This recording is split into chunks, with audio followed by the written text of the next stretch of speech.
Hey. Again, take 2. Our computer's having issues again. So we're recording on my phone. So hopefully the sound is okay and it's not like really wonky and weird, but we'll find out. This is the second time, at least we didn't get through the entire chapter before it started having issues. Like, yes. iMovie crashed, and then like when we tried to pull it back up, it was like robot. So we're like, okay, that's not gonna work. So yeah, hopefully this will be okay, and then we'll try and like figure out something for We might just have to get a vlog camera. Yeah, well, I mean, we'll figure it out.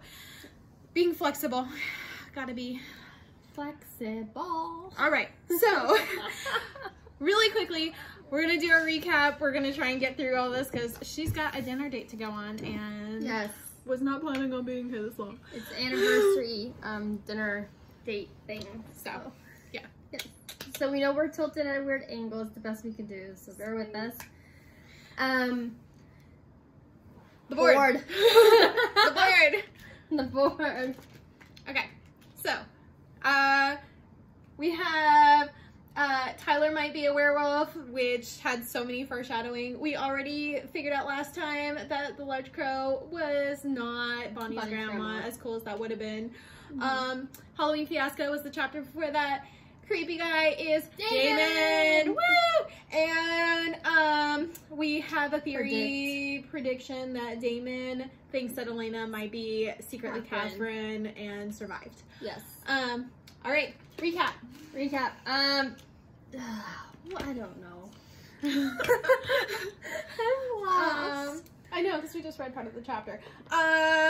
Elena was talking with Stefan described the whole situation of his transformation and how like he really believes that him and his brother killed Catherine, and Damon killed him, which completed the transformation into a vampire, and he just feels sorry for himself and lost in despair right now, and Elena was trying to comfort him, and he just felt very weak, and yeah, and then Elena was like, yo, do I have a story to tell you about Damon, who I've already met. I know, like, I've met him, and so like that was all him, not you, so stop pouting and get your butt back to and he was convincing himself that he killed that guy under the bridge when he didn't.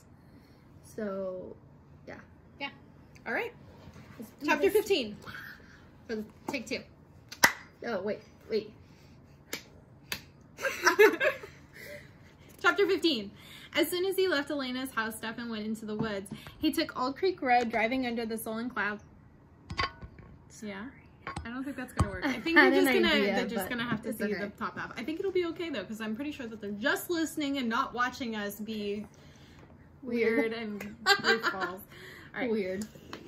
As soon as he left Elena's house, Stefan went to the woods. He took Old Creek Road, driving under the sullen clouds, which no patch of sky could be seen, to the place where he had parked on the first day of school. Leaving the car, he tried to retrace his steps exactly to the clearing where he'd seen the crow. His hunter's instincts helped him, recalling the shape of the bush and the knotted root, until he stood in front of the open place ringed with ancient oak trees. Here, under the blanket of dingy brown leaves, some of the rabbit's bones might even remain. Taking a long, deep breath to still himself, to gather his powers, he cast out a probing, demanding thought. We're animated. We are animated. That's what happens when you're trying to go fast. Yep. And for the first time since he'd come to Fell's Church, he felt a flicker of reply. Zzz. But it seemed faint and wavering, and he could not locate the space. He sighed and turned around. And then he stopped dead. Ah! Damon was standing before him, arms crossed over his chest, lounging against the oak tree. Hey. So. He looked as if he might have been there for hours. So, said Stefan heavily, it's true. It's been a long time, brother. Not as long as you think, brother. Stefan remembered the voice, the velvety and ironical voice. I've kept track of you over the years, Damon said calmly. He flicked a bit of the bark from his sleeve off of his jacket as casually as he once arranged his brocade cuffs. Then, you wouldn't know about that, would you? Ah, no, your powers are as weak as ever. Be careful, Damon, Stefan said softly, dangerously. Be very careful tonight. I'm not in a tolerant mood. St. Stephen, so pique. Imagine you're distressed. I suppose because of my little excursions into your territory. I only did it because I wanted to be close to you. Brothers should be so close. You killed tonight, and you tried to make me think I had done it. Are you quite sure you didn't? Perhaps we did it together. Careful, he said as Stephen stepped towards him. My mood is not as tolerant either. I only just whimsied a little history teacher. You have a pretty girl. The fury inside Stephen coalesced, seeming to focus into one bright, burning spot like the sun inside of him. Keep away from Elena, he whispered in such a menace that Damon actually tilted his head back slightly. Keep away from her, Damon. I don't know if you've been spying on her, watching her, but no more. Go near her again and you'll regret it. You always were selfish. Your one fault. Not willing to share anything, are you? Suddenly, Damon's lips curved up into a beautiful smile. But fortunately, the lovely Elena is more generous. Did he tell you about our little liaisons? The first time we met, she almost gave herself to me on the spot. That's a lie. Oh no, dear brother. I would never lie about anything important. Or do I mean unimportant? Anyway, your beautimous damsel nearly swooned into my arms. I think she likes Men in Black. The pug. She likes the movie Men in Black. Just kidding. No. As Stephen stared at him, trying to control his breathing, Damon added almost gently, you're wrong about her, you know. You think she's sweet and docile like Catherine. She isn't. She's not your type at all, my saintly brother. She has a spirit and a fire in her that you wouldn't know what to do with. And you would, I suppose. Damon crossed his arms and smiled again. Oh, yes. Stephen wanted to leap for him to smash that beautiful, arrogant smile. To tear Damon's throat out. He said in a barely controlled voice, you're right about one thing. She's strong enough to fight you off, and now that she knows what you really are, she will. All she feels for you right now is disgust. Damon's eyebrows lifted. Does she now? We'll see about that. Perhaps she will find real darkness is more to her taste than feeble twilight. Sparkle, sparkle, sparkle, twilight. Edward Cullen. I at least can admit the truth about my nature, but I worry about you, little brother. You're looking weak and ill-fed. She's a tease, isn't she? Brothers. Kill him, something in his mind demanded. Kill him! Snap his neck! Rip his throat to bloody shreds! But she knew Damon had fed well tonight. His brother's dark aura was swollen and pulsing. Ooh, that sounds gross. Yeah. Almost shining with the life essence he'd taken. Yes, drink deeply, Damon said pleasantly, as if he knew what was in Stephen's mind. He raced and ran his tongue over his lips in a satisfied remembrance. He was small, but a surprising amount of juice in him, like a juice box. Not pretty like Elena, and he certainly doesn't smell as good, but it was exhilarating to feel new blood singing inside of you. Damon breathed expansively, stepping away from the tree and looking around. Stephen remembered those graceful moments, too, each gesture controlled and precise. The centuries had only refined Damon's natural prowess. It makes me feel like doing this, said Damon, moving towards a sapling a few yards away. It was half again as tall as he was, and he grasped it with his fingers, and they did not meet around the trunk. But Stephen saw a quick breath and the ripple of muscles under Damon's thin black shirt, and then the tree tore loose from the ground. Its roots dangling. Stephen could smell the pungent dampness of the disturbed earth. I don't like it here anyway, said Damon, and he heaved it as far as he could, with its still entangling roots would allow. And then he smiled engagingly. It also makes me feel like doing this! There was a shimmer of motion, and then Damon was gone. Stephen looked around, but could see no sign of him. Up here, brother. The voice came from overhead, and when Stephen looked up, he saw Damon perching from among the spreading branches of an oak tree. There was a rustle of tawny brown leaves, and he disappeared again. Back here, brother. Stephen spun to a tap on his shoulder, only to see nothing right behind him. Right here, brother, he spun again. No, try here. Furious, Stephen whipped the other way, trying to catch hold of Damon, but his fingers only grasped air. Here, Stephen. This time it was in his mind, and the power of it shook him to his core. It was enormous strength to project thoughts that clearly. Slowly, he turned around once more to see Damon back in his original position, leaning against the big oak tree. I'm a tree. I'm a leaf in the wind.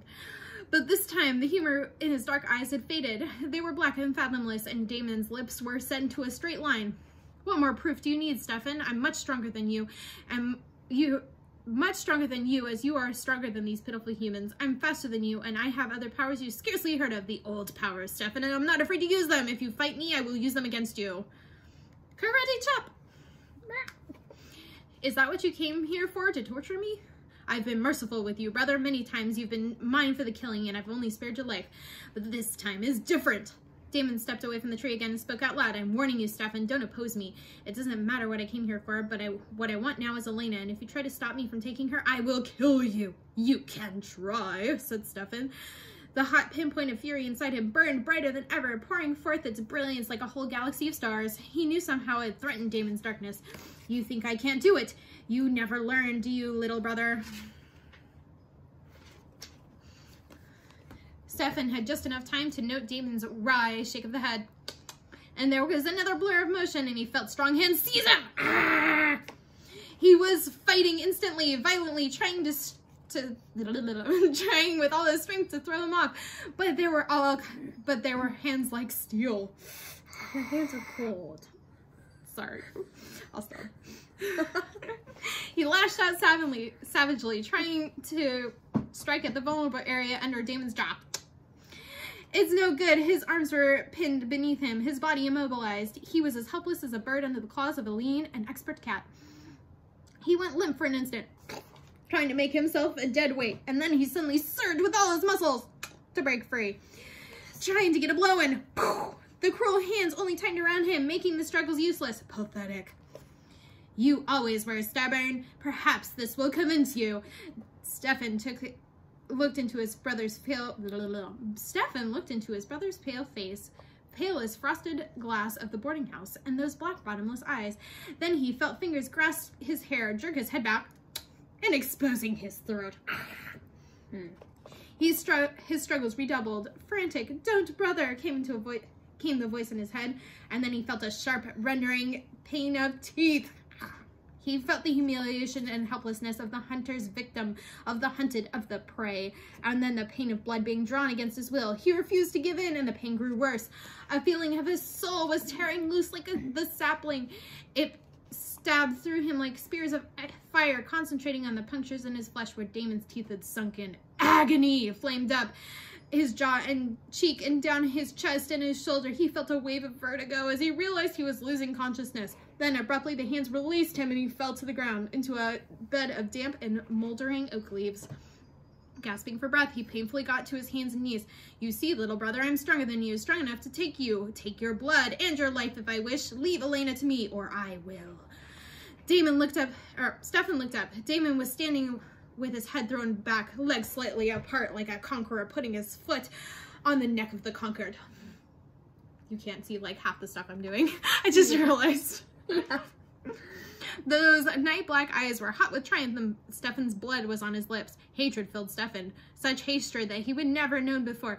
It was as if his earlier hatred of Damon might have been a drop of water crashing into a foaming ocean. Many times in the last long centuries, he had regretted what he had done to his brother, but now he had wished with his soul to change it. Now he wanted to do it all over again. Elena is not yours, he ground out, getting to his feet, trying not to show what the effort cost him, and she never will be. Concentrating on his step, putting one foot in front of the other, he began walking away. His entire body hurt, and the shame he felt was even greater than the physical ache. There were bits of wet leaves and crumbs of earth adhering to his clothes, but he did not brush them off. He fought to keep moving and hold out against the weakness that lapped at his limbs. You will never learn, brother. Stefan did not look back or try to reply. He gritted his teeth and kept on moving. Another step, and another step, and another step. If he could just sit down for a moment and rest. Another step, and another step. The car couldn't be far now. Leaves crackled under his feet, and he heard leaves crackle behind him. He tried to turn quickly, but his reflexes were almost gone, and the sharp motion was too much for him. Darkness filled him, filled his body and his mind. He was falling. He fell into the black, absolute night, and then mercifully, he knew no more. Now we're caught up. Very good. Chapter 16. Chapter 16. This is the part we have not read yet. All right. Elena hurried towards Robert E. Lee, feeling as if she might have been away from it for years. Last night seemed like something from her distant childhood barely remembered, but she knew that today would be its consequence to face.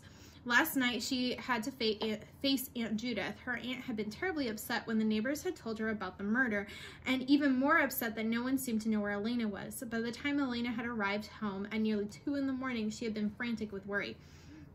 As I would be too. Serves her right. Elena hadn't been able to explain. She could only say that she had been with Stefan, and she knew he had been accused, and she knew he was innocent. All the rest, everything else that had happened, she had to keep to herself.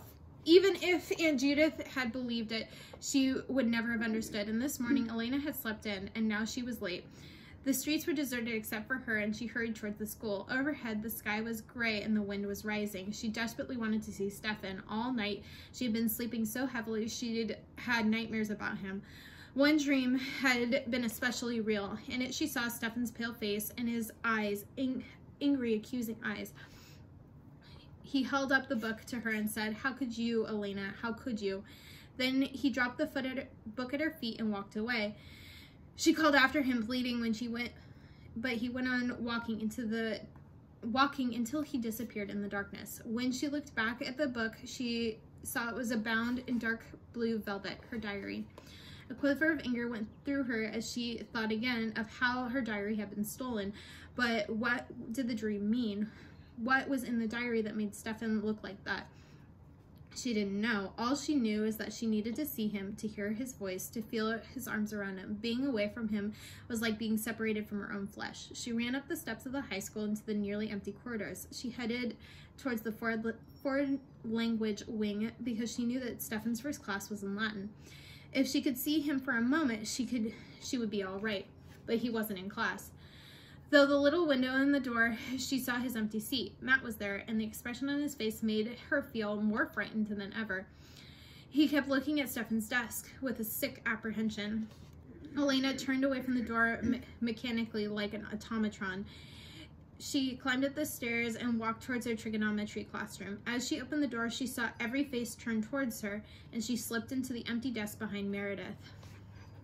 Miss Hepburn stopped the lesson for a moment and looked at her, then continued. When the teacher had turned back to the blackboard, Elena looked at Meredith. Meredith reached over and took her hand. "Are you all right?" she whispered. "I don't know," said Elena stupidly. She felt as if the very air around her was smothering her, as if the crushing weight was all around her. Meredith's fingers felt dry and hot. "Meredith, do you know what happened to Stefan?" "You mean you don't know?" Meredith's dark eyes widened, and Elena felt the weight grow even more crushing. It was like being deep underwater without a pressure suit. "They haven't arrested him, have they?" she said, forcing the words out. "It's worse than that. He's disappeared." The police went to the boarding house early this morning and he wasn't there. They came to school too, but he never showed up today.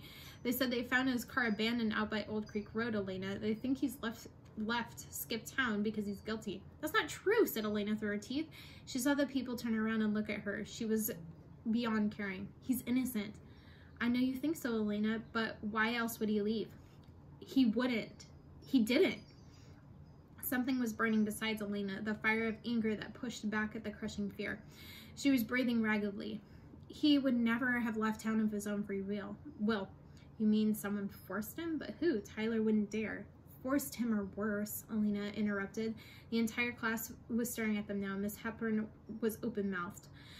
Elena stood up suddenly, looking at them without saying. "God help him. If he's hurt Stefan," she said. "God help him." Then he whirled and made for the door. "Elena, come back, Elena." She could hear the shouts behind her. Meredith and Miss Hepburn's. She walked on faster and faster, seeing only what was straight ahead of her, her mind fixed on one thing. I don't know, if I stood up in the middle of class and was like, God help me. Like, I don't know. I just feel like that would be so random. Like, what? I don't think that would happen. I don't think so either. I could see you standing up and walking out. Yeah, but I wouldn't be like, God help me.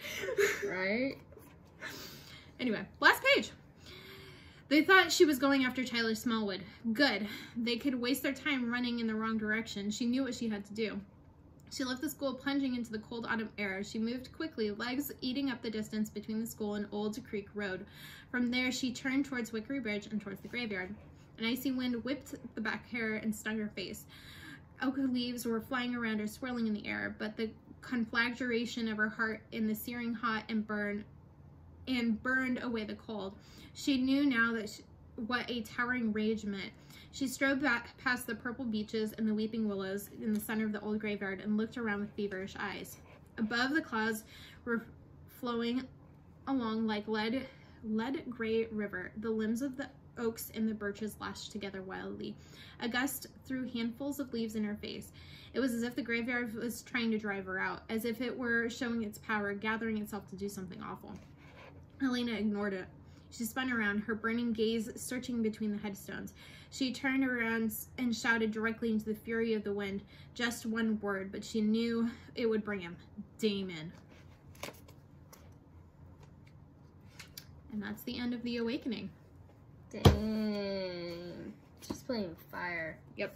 What's she gonna do, puny little human? Right. Damon, bring it on! I have all of this power. Rage. My rage is gonna drive you away. Yeah. That was a really good first book. First part one. I think so too. I like it. Do you think that the darkness that enveloped Stefan was Damon, or do you think it was somebody else? I have a theory, but because it's been a really long time. I think it's someone else. I have a feeling It could be Damon. it could be Damon, but I'm thinking it's somebody else. Yeah, that's more of what I'm leaning towards, but yeah. Yeah. Yeah. I think it might be Tyler. Yeah, because he's trying to frame him. Yeah. Get him, like, looking bad. Like, he didn't show up at school today. He's missing. It's been a long time since I read this, so I cannot confirm or deny if that is a thing. I think I remember the most about the, like, third and fourth book, because that was, like, read more recently. Yeah. I haven't read anything past that, so. Yeah. I don't watch the shows, so. You're like, this is all new to me. It is. It's all brand new.